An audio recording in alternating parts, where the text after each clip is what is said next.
Shopify's point-of-sale system helps you sell at every stage of your business. Need a fast and secure way to take payments in person? We've got you covered. How about card readers you can rely on anywhere you sell? Thanks. Have a good one. Yep, that too. Want one place to manage all your online and in-person sales? That's kind of our thing. Wherever you sell, businesses that grow with Shopify. Sign up for your $1 a month trial at shopify.com/listen. Shopify.com/listen.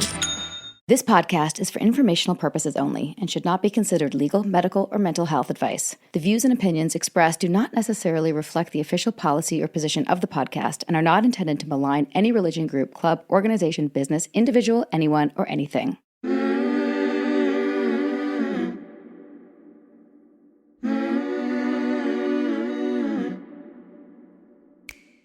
I'm Sarah Edmondson. And I'm Anthony Nippy Ames. And this is A Little Bit Culty. Cults are commonplace now. From fandoms to fads, we're examining them all. We look at what happens when things that seem like a great thing at first go bad. Every week, we chat with survivors, experts, and whistleblowers for real culty stories told directly by the people who lived through them, because we want you to learn a few things that we've had to learn the hard way. For example, if you think you're too smart to get sucked into something culty, you might be prime recruitment material, and who knows, you could already be in a cult. If you're not aware of your programming, you're probably being programmed, so keep listening to find out. We'll talk about all sorts of topics on the show, but be aware, this podcast might contain stories that could be alarming to some of our listeners, so please check our show notes for more detailed descriptions and take care of yourself. Subscribe to our Patreon for Thursday bonus episodes, Q&A, and all sorts of exclusive content. That's patreon.com/alittlebitculty. Welcome to Season 7 of A Little Bit Culty. Sinking down to the depths of the ocean, hanging on to my love. Welcome back, everybody, to this week's episode of A Little Bit Culty. Hello, everyone. In today's episode, we're getting into one of the biggest religions in the world, Islam. Before we start, we want to make it absolutely clear, we know Islam is a diverse religion full of good people. Extreme faction groups don't represent the whole. This is not an indictment on Muslims, but the fundamentalist versions we're discussing today has a terrible track record when it comes to human rights, especially for women. We feel it's an important conversation to have and to be able to criticize bad ideas. Our guest today is Jasmin Faulk, an author and women's rights advocate who grew up under fundamentalist Islam. Jasmin was born and raised in Saudi Arabia, a country that has not had a stellar reputation where women's rights are concerned. As the daughter of a Saudi father and Italian mother, Jasmine was exposed to both cultures. But living in Saudi Arabia meant living under fundamentalist rule. For women at the time, that meant wearing veils, not speaking in public, and essentially being the property of their fathers and their husbands. Things have been changing over there, but in the 80s and 90s, it was insanely oppressive. And as a born feminist, Jasmin knew that she wanted a different life for herself. She'll tell us about the challenges she faced when escaping and how activism helped her heal, and what she hopes people will take from her memoir. We had a lot to talk about with Jasmine, so this episode will be another two-parter. And fair warning, everyone, in part 2, we cover some hot-button topics. We'll get into the DEI and the difference between activism and advocacy. We'll also discuss the Middle East conflict, where we approach it from both perspectives. Cue and follow button here, Sarah?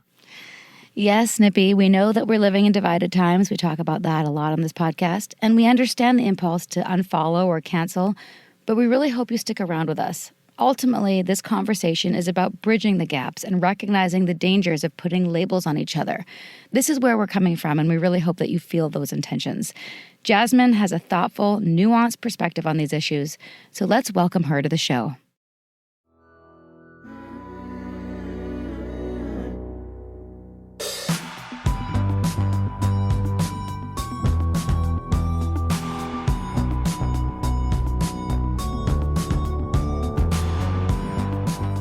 Jasmin, welcome finally to A Little Bit Culty. Thank you so much. I'm so excited to be here. And first of all, Nippy, nice to meet you as well. But Sarah, likewise. Good to be on the same screen again. Yes, we met on Shalise and Sola's wonderful podcast panel on Cults to Consciousness a few months ago. And I was like, I want to speak with her further.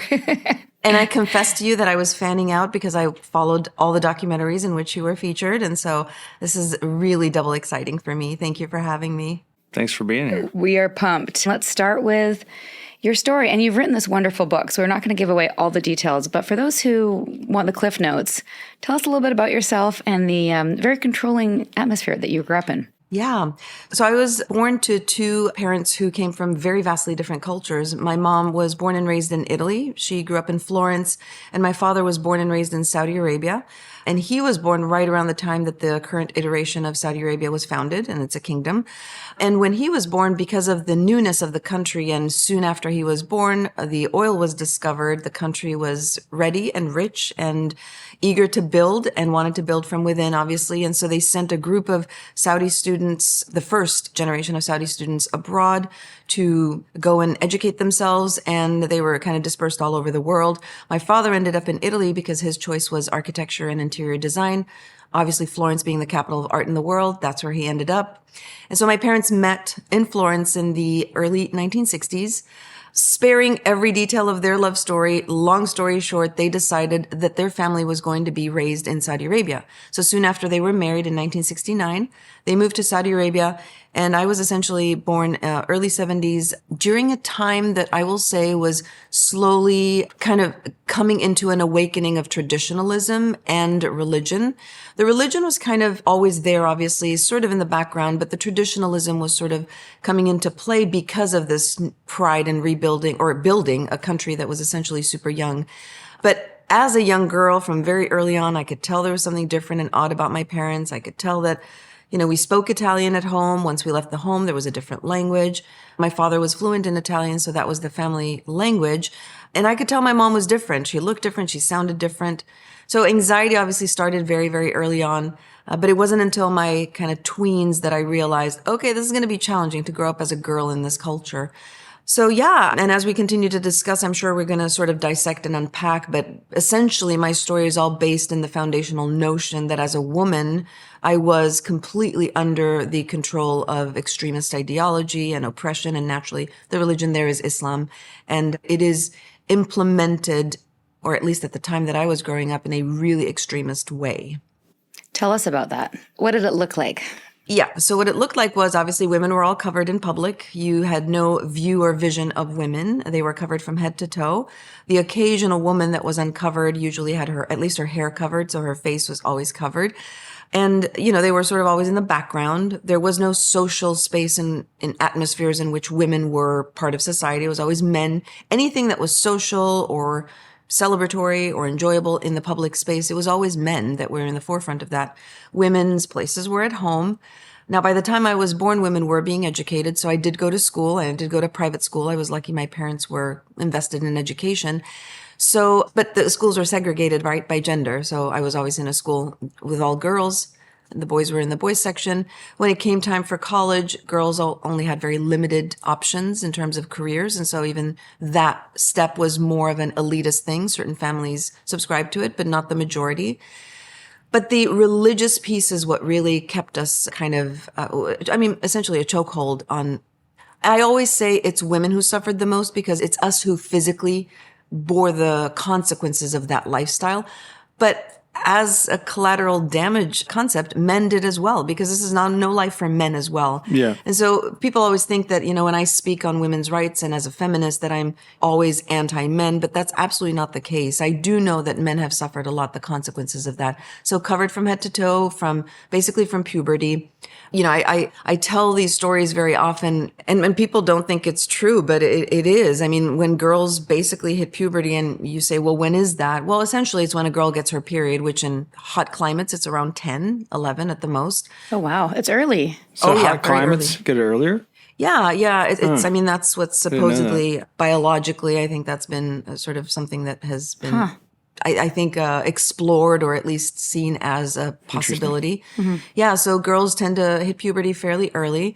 And so around age 10, 11, I think 12. I mean, when I came to the United States and some of my friends were like, oh yeah, I got my period at 14, 15, 16. I'm like, what? Isn't that 16. late? 16 for me. But I was late. 13 was average, I'd say. I was definitely late. Yeah, see, 13 felt late for me, like just being around the girls that I was around, obviously. But from that moment, you're expected to cover just like a grown woman. You are essentially a woman. You're expected to do not just cover from head to toe, but now you're also expected to do all the religious rituals, praying 5 times a day, fasting, all the things that the religion requires you to do, which on one hand is, okay, that's religious practice. But then it's the extremism that's added upon it, which is silencing the woman's voice, the girl's voice, having absolutely no say. And again, this is the time that I was growing up. I always have to preface this. I know it's annoying for people that hear me in different podcasts, but I have to say this because immediately the first comment is, well, Saudi Arabia is not like that anymore. I know, I understand, I get it. That doesn't erase the decades that happened Where it in the was. past. Yeah. Exactly. And I think unless we acknowledge that that was a thing, I don't think we can really move past it in a way that's healthy. You'll never understand it either. Absolutely. You'll never understand when it rears its head again if you don't understand the origin of it. Yeah. But also, correct me if the I'm value of wrong. history. Yeah, correct me if I'm wrong, but isn't it still that way in many other countries, even if Saudi Arabia has evolved? Well, parts of Saudi Arabia have evolved. Yeah, okay. So it's not just other countries, it's Saudi Arabia itself as well, because there are still a lot of traditions in a lot of traditional areas. There's still tribal mentality. There's still, a very, very strong presence of fundamentalist practices of Islamic religion. And yes, absolutely. And I always say, the way we see in the media women in Iran and women in Afghanistan, that was exactly how I was growing up. The only difference was I was growing up in a rich country. So the socioeconomic visual is different, but the ideology, the mentality, and how women are treated is exactly the same. But that's never been highlighted about the rich countries, just the poorer countries. I know you've done a lot of studying about religious cultures and, listen to some podcasts about your knowledge on it. Mm-hmm. What is the ideology? Like, what is the justification for that? I mean, it must have come from a place of, I'm assuming it must have come from a place of, okay, these are great tenets to live by because. Like, how do they justify it? Is that what you're asking? Yeah. How do they justify controlling women? Yeah. Like it must be rooted in some sort of principle that is positive, I'm assuming. Or Well, for who? Yeah, Positive right, for who? exactly. That's what I'm asking. Yeah, that's a great question. So I will say that the Quran is written in an Arabic that is really complex and really old and ancient. And while it's fairly understandable, I would say it's similar to when you think of Shakespearean English or, that kind of Dickensian English.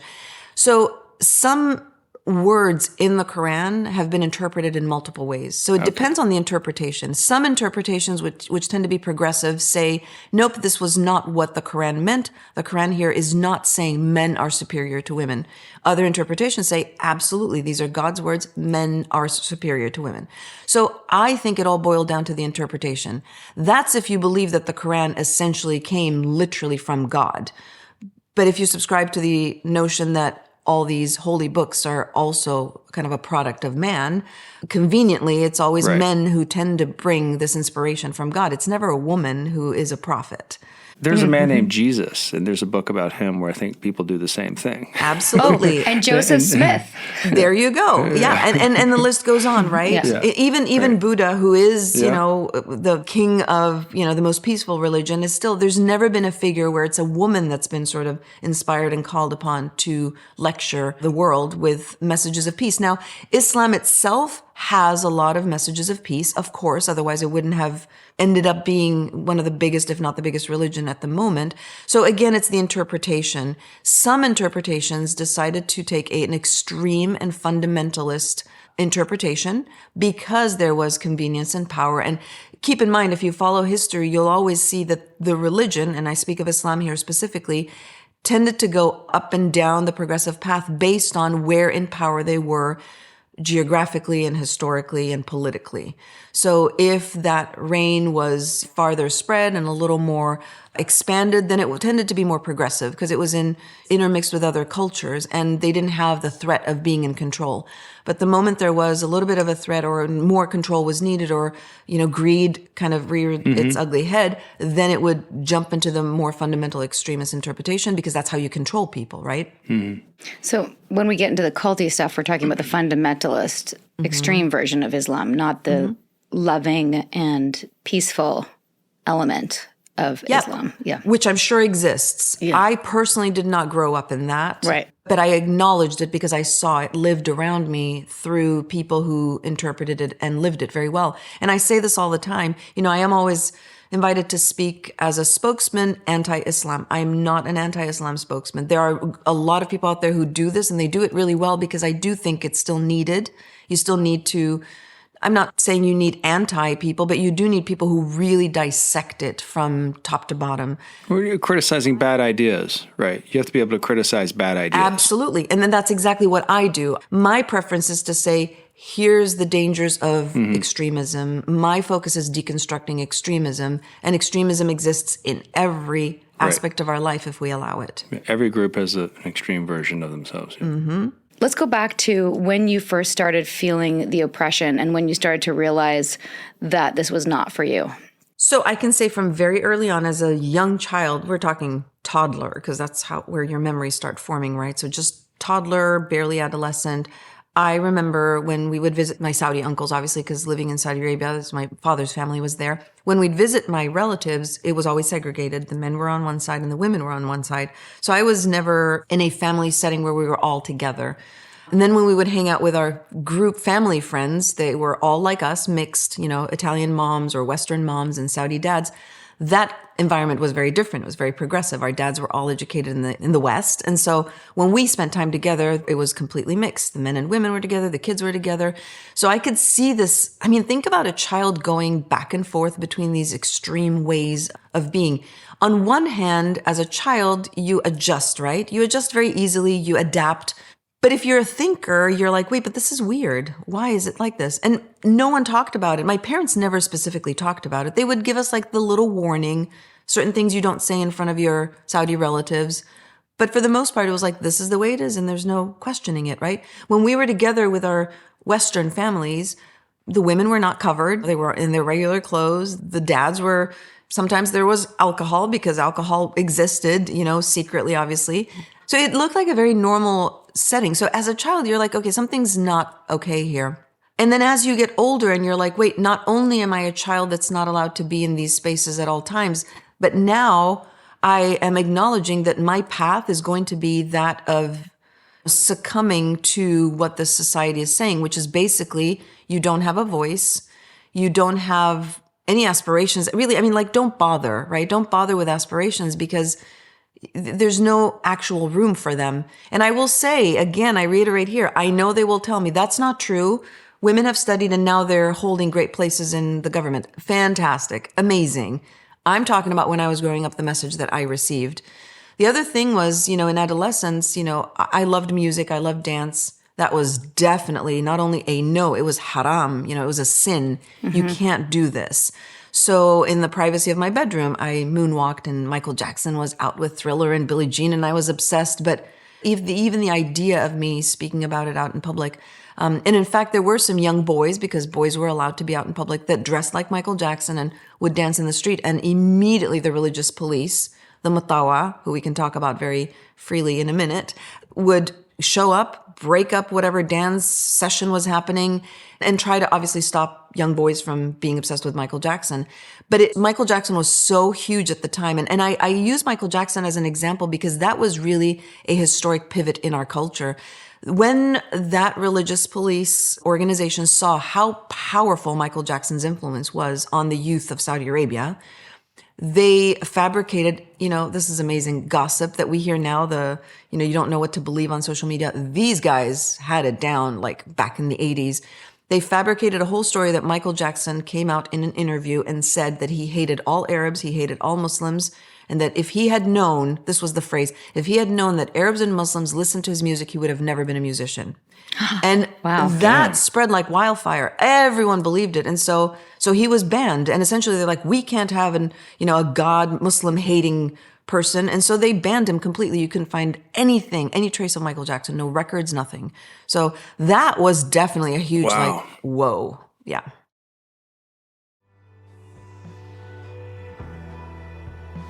This podcast wouldn't exist without our fantastic, supportive, generous patrons. Come find us over on Patreon. We're at patreon.com/a-little-bit-culty. Go there for bonus episodes, exclusive content, and the occasional Zoom with our fan favorites from our past episodes.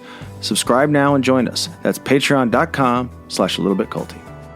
And now, a brief message from our Little Bit Culty sponsors. Remember, when you support our sponsors, you support our podcast. Okay, I love summer. It's great. But in Atlanta, it's like walking around in an infrared sauna. It's super sweaty, especially when you're juggling work, baseball games, travel, kids, and anything outside. Try not to melt in your car. That's why I'm obsessed with MeUndies. Their micromodal fabric is like magic. It's super soft, stretchy, and breathable. It's the only underwear I'll wear when it's 95 degrees out and still want to feel put together. I love their boxers for myself and the high-waisted underwear and bralettes on my gorgeous wife. Mwah, so sexy. They're so flattering and comfortable. And I even got myself a couple of boxers in the fun summer prints. Yes, sassy underneath there. They're tropical and playful, and I absolutely did a little fashion show for Sarah, which was weird. MeUndies has over 20 different styles and 100 prints, and they're all made from sustainably sourced materials with partners who actually treat their workers well. Plus, they've got this awesome problem-free philosophy. If your first pair isn't perfect, they'll make it right. I wear these every day, and you should as well. Right now, as a listener of our show, you can score sizzling summer deals like up to 50% off at MeUndies.com/culty and enter promo code culty. That's MeUndies.com/culty, promo code culty for up to 50% off. MeUndies, comfort that's made for summer. You've heard from our sponsors. Now let's get back to a little bit culty, shall we? And you mentioned the police. Can you tell us a little bit about what their role was and what they were policing for? Yes. So they were policing, basically their job was they were the organization that upheld virtue and it's upheld virtue and I'll tell you the actual word. I know it in Arabic, but I need to translate it into English. Are you still fluent? Oh, yes. Yeah. Oh, yeah, of course. Let me just say it in Arabic first. Okay. So they are called, I can't find it. That's okay. So the religious police, essentially, their role was to uphold virtue and to dismantle corruption, but basically moral corruption. So that was their focus, not so much any other things like economic corruption or political corruption. Absolutely not. Their focus was essentially women's behavior and men's behavior. Men in response to women, but primarily women were their focus. So if women were doing their job, which was covering and being completely obedient, then men had no temptations. But if men were misbehaving sexually, of course, if they were being deviant in that way, then they would be reprimanded. But the fault was obviously women provoked and provided that temptation. So that was their role. And they were visible everywhere in public. You would go into a space and they were there, from head to toe. They looked like Osama bin Laden, what we've come to know as Osama bin Laden, the long beard, the mishlah, which is the like the cape that they wear, the thobe, the white dress that the men wear, had to be short because they recognized that as a symbol of modesty. If it was long, then it meant you were bragging to have, more fabric and more, moreness. Mm-hmm. So the modesty was shown in having the shorter dress, the long beard, and essentially going around with a cane. They had a stick in their hands that if they needed to, they would essentially, tap people or even beat them a little harder. If they saw that there was a woman wouldn't cover, they would confront her and they'd say, cover up, cover up. If she argued with them and didn't do what they asked, they had full right to physically poke her and abuse her, and then also just take her in their van and take her to jail and basically detain her. They had full power in that way. They were essentially law enforcement. Mm-hmm. Wow. Yeah. And did I read somewhere that if a woman was adulterous who wasn't married, she could get stoned to death? She does, not could. That is Still? The religious interpretation. As far as I'm concerned, I don't know if that has changed, but when I was growing up, that's what we were told. So if you are married and perform adultery, then you are lashed. If you are unmarried and you perform adultery, then you're stoned. I think. Yeah, I think it's one of those. Now, if I'm switching it, I can't remember. But one of them was you're stoned to death. Either is terrible. Mm-hmm, and the other one is a lashing. And I will say the same applies to men. The same law applies to men. Adultery is unacceptable under every circumstance for either gender. Wow. And you weren't allowed to speak in public, correct? Mm-hmm. No. And you weren't allowed to drive. You couldn't go anywhere without permission from your male guardian. Correct. Yeah.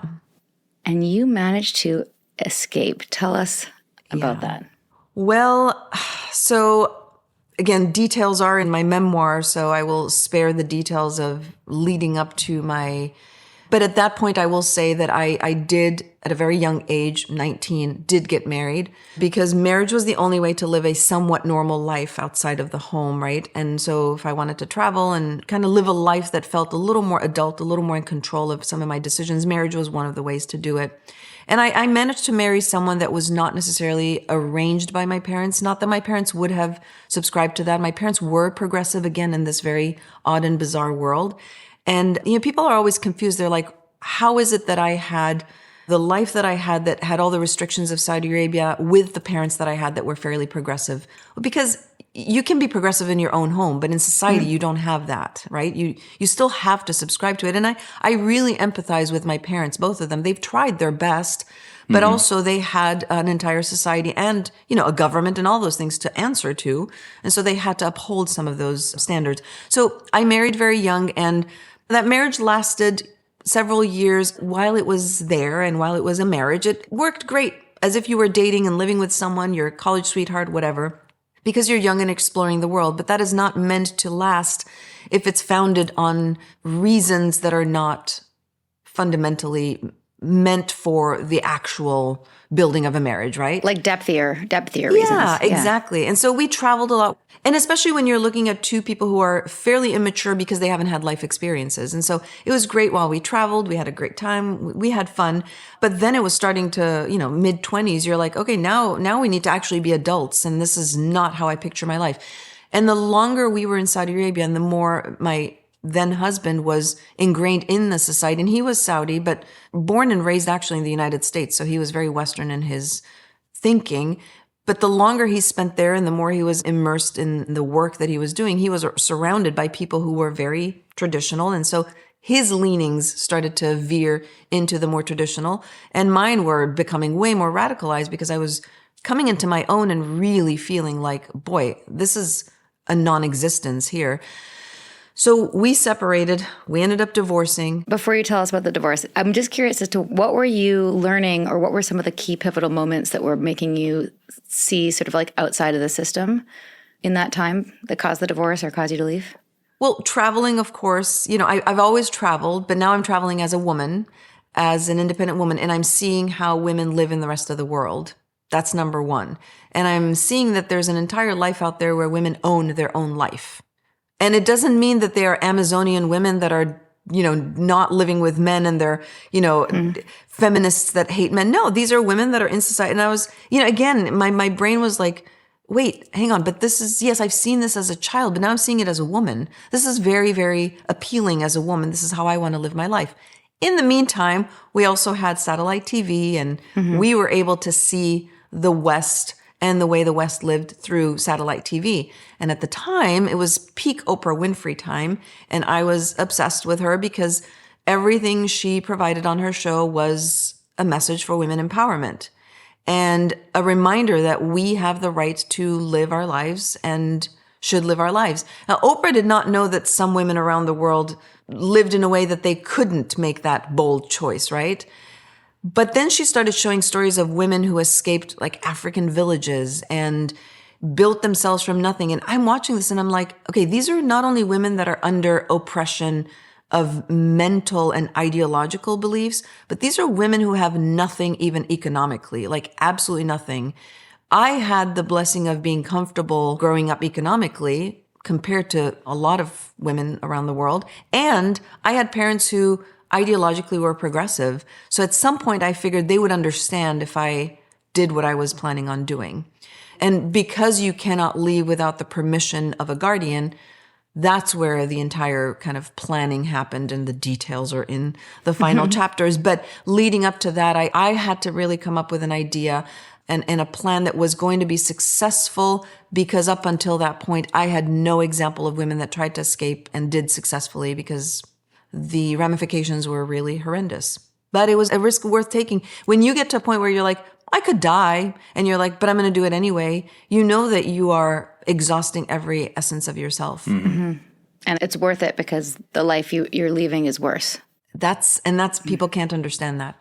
Yeah. People can't understand because they will constantly throw in my face, but Islam is there to protect women, or you lived in a country that was economically stable, like you weren't beaten, you weren't raped. And I'm like, is that the standard? Like, do we Yeah. have to get to that point for us to Right. say, oh my gosh, this life is not my life? So they guilt you, and that's how they keep you. They guilt you into appreciating everything you have, which from the outside looking in, yeah, you have a life of privilege. And again, the intellectual piece is never accounted for when they're thinking of autonomy and privilege. Doesn't equate to happiness. Yes, absolutely.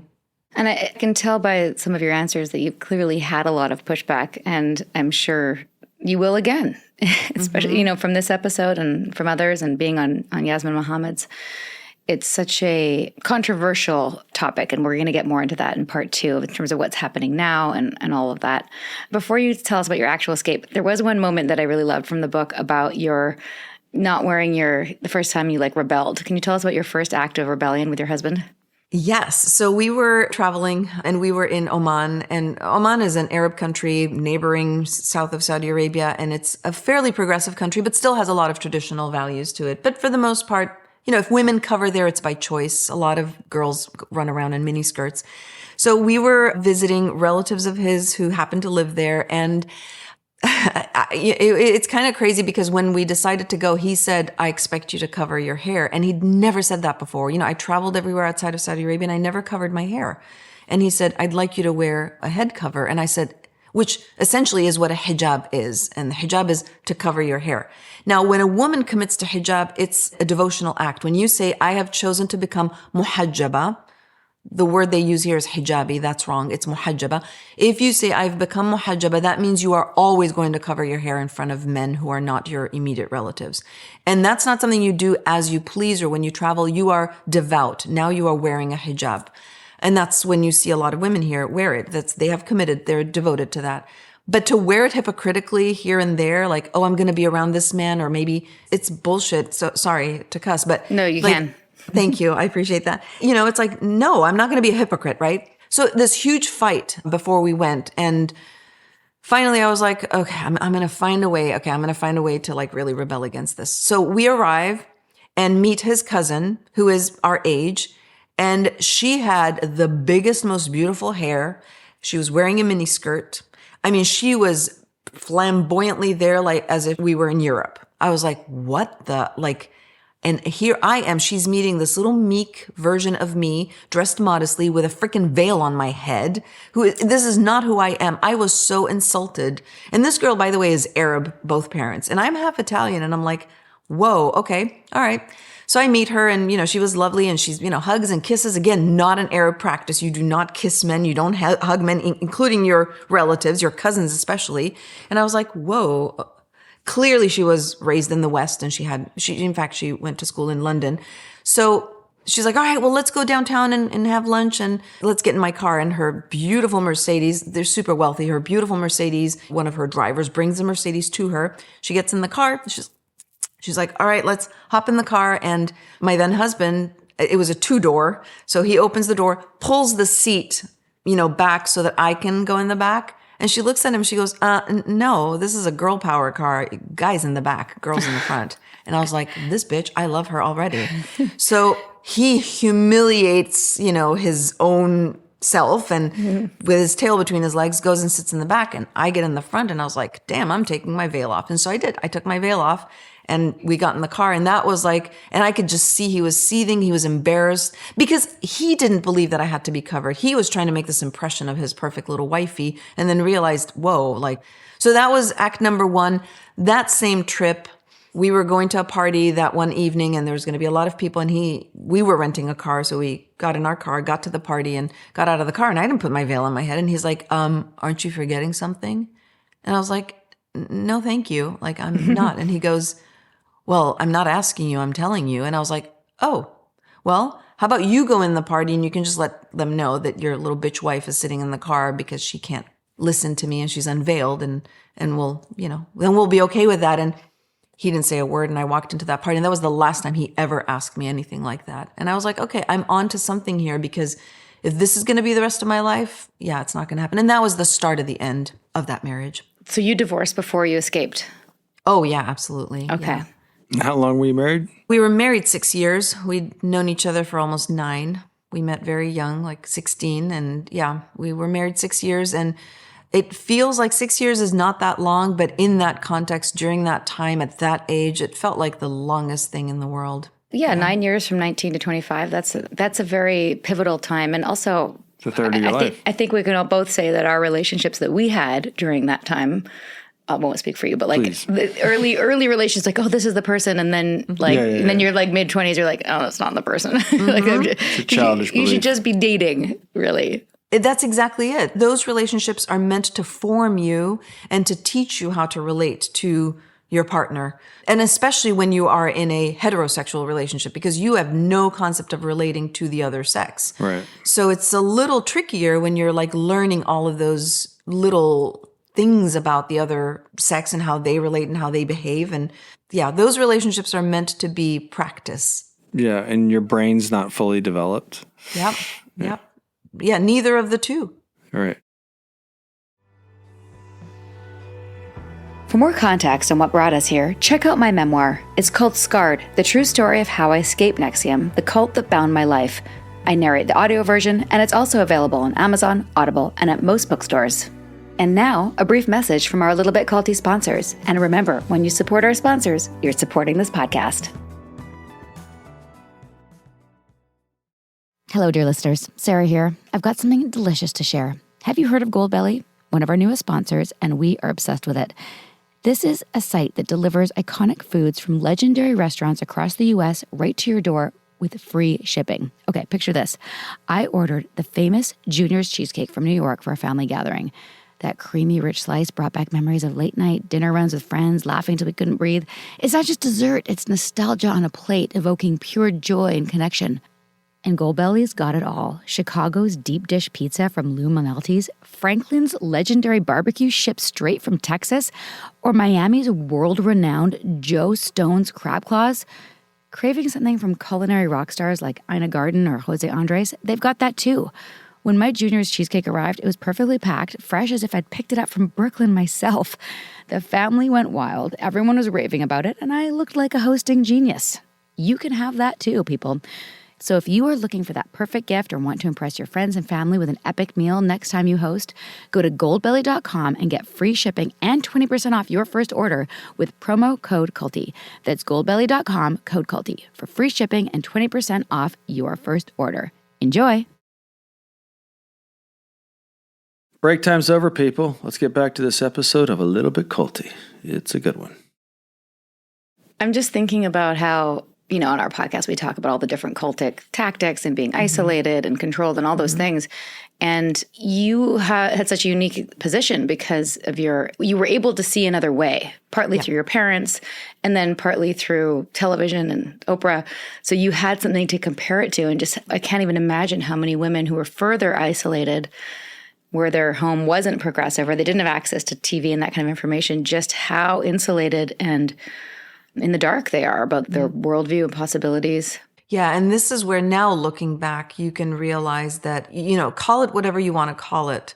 You know, we use the word cult comfortably because it has a lot of checks that you're like, okay, that checks, that checks, that checks. So whatever we call it, it really is irrelevant. People get very offended when I say religions are nothing but seasoned cults. I mean, but they are. And I'm not saying it to be offensive. I'm not saying it as an accusation or an insult. There's nothing wrong with it if it's functional. It is a problem if it starts to create a life for a society that is completely out of their control. So in that... And exploitation. Exactly. That's exactly it. The moment you lose any form of power, that's when it's, well, how is this not a cult, right? How is it that if we're not all ideologically thinking the same thing? So absolutely, when I think of those women, and especially having been in that environment growing up as a teenager, I had to code switch all the time for survival. I didn't want to be a target. I already knew, you know, going into any of those scenes, it's like, oh yeah, there comes the European girl, the foreign girl, the Christian girl, whatever label they had on me that othered me from what society was in plain view. And so I had to prove to them, no, I am also one of you and I am one of here and I am an authentic Saudi or whatever it is. So I had to work double hard to be accepted All while in my head, I'm like, fuck this. I don't even want to, but how else do you survive? Right. So it was this torturous discussion in my head. It was like, where do I pretend like I'm one of them? Where do I rebel and just be myself? And obviously school was one of those places. Then when I went to college briefly there, I was like, no, I will not survive this environment because you see all these women, they're so literally brainwashed. And again, I say some not brainwashed, maybe it's their choice. But when you're being told, you're wearing nail polish, that means you're on your period. And you're like, okay. Well, because when you put your nail polish on, you can't wash properly, then you can't pray. You're supposed to be praying 5 times a day. And so these are the kinds of things where I'm like, oh, okay. So they've already decided that I'm on my period because I'm not praying because I have nail polish. It sounds so small and maybe even silly or stupid, but that is how their lives started and ended every single day based on these little things that we're not talking like, oh, she has her nail polish. She prayed with her nail polish on. Oh, tisk, tisk. No, it's like you're going to hell. Like you will be hung by your nails from these chains in hell. Or it's so graphic and so dramatic and so isolating. Again, like any cult practice where it's like you do one little wrong thing, the entire society has turned its back on you and has completely eaten you, chewed you up, and spit you out. There's a lot of shame, So much shame. Was there a particular final straw that forced your hand in terms of wanting to escape, or is it just the culmination of everything that you had to face?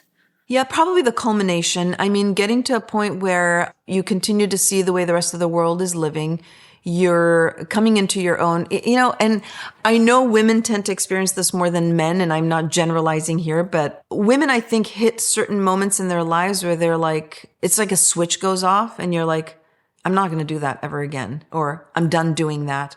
Again, I have not heard men express it the way women do. So for women, I think it's like, okay, you hit your puberty, something's happening, you recognize something's going on and you're now in the next phase. Maybe then in your 20s, you're like, oh, I've been like so delicate or so easily manipulated by men. And then you're like, wait, no, I'm not doing that again. I'm kind of owning my own body or my yes or my no or whatever. Then you maybe become a mom and you're like, okay, now I've dedicated myself to my children. Then and now I'm in this phase where it's like empty nest and all that. And you're like, oh, wait, yeah, this is me time now, right? and the same happens with those stages of, your relationships, but then also society. You're like, you want to represent yourself as the good woman, the good mother, maybe the good wife. It's like you're always, and this is even me here in the US after 26 years. It's like, okay, what version of me do I want to make sure people are seeing? Then you get to a point where I'm at now, where it's just like, I don't care about anything you think or say. You know what I mean? And I think it's that click that happens at one point or the other. I'd like to say I'm almost there. I think I'm like on the verge of that little. Welcome. I think when I stop dyeing my hair is when it'll really happen. Did you? Good for you. Well, I never dyed my hair actually. I was like, I just want to look like an old wise woman. But there are other things then you're like I'll never be seen without my mascara and eyeliner. So I think we choose what feels right for us. And it's a choice. It has to be a choice, right? Yeah. Well, that comes with wisdom, I think. So much wisdom. Okay. So there's obviously delicious details of the escape in the book, but you kind of trick your dad, right? To say, to get your permission to go. Don't give it away. Sarah. Well, what do you want to share? How do you get out? So I will say this, because I needed legal permission from my guardian. Every woman in Saudi Arabia at the time, and now it's changed, but at the time had to have permission from a legal guardian. If you're married, it's your husband. If you're not married, it's your father. If you don't have a father, it's your brother. If you don't have a brother, it's your uncle or grandfather. If you do not have a direct male in your family that can be your legal guardian, the government appoints one to you from the courts. Oh, awesome. Damn. Yeah, exactly. That's insane. How kind of them. Right? Yeah. So you're not left to your own devices. So you are always under the legal guardianship of a male. And by the way, this means that if a woman is an adult woman and has an adult son, it could be her son. So absolutely. If the closest male to her is her son, her son becomes her guardian. Yeah. Yeah. Just imagining that my 10-year-old son growing up and giving me permission to travel. Full-time Exactly. iPad. No thanks. Yeah, no, thank exactly. you. Yeah. So that's what I'm saying. It's like people don't know that these things are real. And by the way, these are still practices in other parts on a legal level. In Saudi Arabia, it's no longer legal. Women do have their own autonomy. However, in some families, that is still a practice. The families will say, I don't care what the government's saying. Like, this is what I say. So I needed this permission from my legal guardian. And it is a written letter. It's signed and it's notarized. So it's an official letter. Every time I would travel in and out, if I wasn't with my guardian, I needed that letter. So I needed that letter. And I also needed a visa to the United States because, well, keep in mind, up until that point when I was married, I did not have my own passport. My passport was jointly in my husband's as his guardian. So there's that too. So once I was able to, after the divorce, then when you're single, you can have your own passport. And I managed to get my own passport. Then I needed that visa. And the embassies in Saudi Arabia will do nothing to a woman's passport without, again, that permission. So you need that permission as well. They won't mess with it. They absolutely won't. So I managed to convince my father. And I say this, I didn't do it callously. I didn't do it unfeelingly. I do love my father. My father's passed away now, but I loved him. But I also knew that I had to take care of myself. And so I managed to convince him that I was planning to travel to Italy to visit with my cousin, and then with my cousin go to the US. And the details are obviously in that chapter, but that's how I managed to get him to be okay with me traveling on my own and giving me the letter of permission. And no part of him suspected that I was doing something either, which of course then makes you feel a little regretful, but at the same time, you're like, I still have to do what I have to do. This is survival for me. And I think people don't understand that. People have accused me and maybe women like me of being selfish or of using men. You go from your dad and then you're hopping from husband to husband. It's like, first of all, just because I grew up the way I grew up and experienced the things that I did and happened to have 2 or 3 relationships or 2 or 3 marriages does not make me a user or a hopping around. We do not say that of women in the West who date 9,000 men. And it's like, well, that's normal practice. So there's that element as well. So you're doing the things that you're doing and you're feeling guilt that you're manipulating your loved ones, but then also having to face all the criticism because it's not the norm.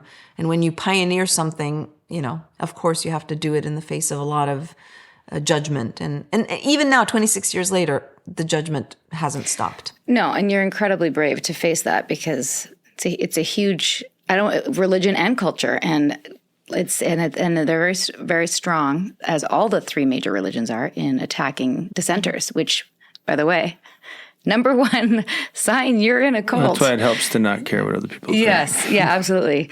Did you know that you weren't going to come back? Like, did you leave? How did you? This is where my mind goes. How did you know what to bring with you? Sarah's like, where were you going to do your dry cleaning? How did you pack? How many suitcases did you bring? Okay, that's such a good question. So my initial packing was just a suitcase, like a traveling suitcase, a big one, might I add, but then all my actual stuff that I wanted to have, because I still have some of my memorabilia from growing up, just some of the little knickknacks. And I'm a minimalist, thankfully, so I'm not a big hoarder. I don't have a lot of stuff that I hold on to forever, but some things are valuable and precious. So I packed a bunch of boxes and left them in my parents' home where my mom knew where they were, so that when I officially made it obvious that I was staying here, and I did get my father's blessings early on because I told him I was staying for school, then they were able to ship me that stuff, and it was, it took like 4 months for me to get it, but I did get my stuff. So that's how I did it. These are the things that worry me. We can move on now. Does she have her memorabilia? I'm really glad. I do. And but it is real. It's very, very real because essentially you are burning, sounds like a really dramatic word, but you are essentially burning all those bridges and you're starting from scratch. And for some people, you are literally starting with nothing at all. And it's a tough one. It's a really, really tough situation. I don't know if this is an accurate leap, but I'm just getting this sense that in a way, because you managed to bridge these both worlds and get out, and we're going to talk more in the next episode about your healing and what you're facing now. But I feel like because of your, and you use the word privilege, like you were in a wealthy country, you had these opportunities, you were able to sort of like see the oppression and get out. I don't want to say unscathed because you clearly had. The obstacles were different. That you're able to use your voice now on the other side to speak to it in a way that's, I guess, I don't even know if this is right, but like less traumatized in some ways than some of the women. Is that accurate? Do you think? It is accurate. And I think it's because I gave myself time to heal. It's been 26 years and I've only started speaking publicly about it in the last 5 years. Wow. Which on some accounts makes people feel like, well, why now? Why are you talking now? I'll tell you why in a second. The other thing is when I did escape, I wanted to make sure that I was good to go. Because a lot of women who now in more recent years have, first of all, it immediately becomes sensationalized. It's in the news. It's in all kinds of 60 Minutes and all that. And it's like, oh, this woman escaped. And it's like, first of all, you don't document these things because these are delicate things that there are no documentations of them. But essentially based on the history, and I know a lot of historians in Saudi Arabia and a lot of people that know the history, I am essentially the first one who left without any ramification. But that is not documented because I didn't speak right away. I didn't go and look for attention. I didn't go to the news. I didn't do any of that because that wasn't my goal. The reason why I've been speaking in the last 5 to 7 years more publicly, because I did it in private settings, but more publicly is because in these last few years, Saudi Arabia has done this huge shift, which again is great. But this shift then, what it translates to the world is, we're amazing, this is happening. And again, I say 2 thumbs up, that's great. But it does not negate and erase what has happened to my generation of women. And if we don't document that, history is always written by the oppressor or by the winners. And if we're not documenting these voices and these stories, it is a problem. And I am fundamentally devoted to women's healthy healing. And without recognizing and acknowledging this happened, healthy healing cannot happen. It will happen again. The abuse will happen again. Absolutely. History repeats itself. And the second thing is I'm seeing nuggets of some of that happening here in the West. You know, in the very United States, in these cults, in these political leanings, in these ideologies, all of these things are happening. And it's like, whoa, I can't believe that I risked my life to escape the most extreme ideology in the world to find myself literally like a frog in boiling water. It's happening all over around me in so many extreme poles. So I would say, yes, it seems now, but it's after years of therapy and of unpacking and processing. And that's not to say that it's all gone. The final thing I'll say about that is when I first came to the United States, that was 1999, shortly after 9/11 happened. So the last thing I wanted was attention as a half Saudi, in a world where now there was a lot of sensitive agitation with what that meant to be, you know, part of a culture that has just attacked this country. And there was a lot of, you know, animosity and a lot of threats. And so it was a delicate time. I found myself really feeling like I had to defend aspects of the Arab culture because there are beautiful things about the Arab culture, but at the same time, you can't defend the indefensible when it comes to extremism. So it was tough times. Yeah. Sensitive agitation. That is a really good way to describe it. Wow. Let's pause right there. And when we come back on Thursday for part 2 with Jasmine, we're going to get into how you healed, the therapy, and like you just mentioned, what's happening now in the extremist versions of all things culty in America. Stay tuned. If you like the show, please consider supporting us by giving us a rating, a review, and subscribe on iTunes. Cults are commonplace now, and we're looking at them all, and every little bit helps. Hit that subscribe button so you don't miss an episode.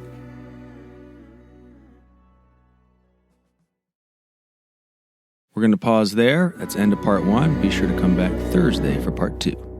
Sinking down to the depths of the ocean, I'm hanging on to the weight of my love. If I let go of it all, I could leave, but I know I won't. A Little Bit Culty is a Trace 120 production, executive produced by Sarah Edmondson and Anthony Nippy Ames in collaboration with Amphibian Media. Our co-creator is Jess Temple-Tardy, audio engineering by Red Cayman Studios, and our writing and research is done by Emma Deal and Kristen Reeder. Our theme song, Cultivated, is by the artists John Bryant and Nigel Aslin.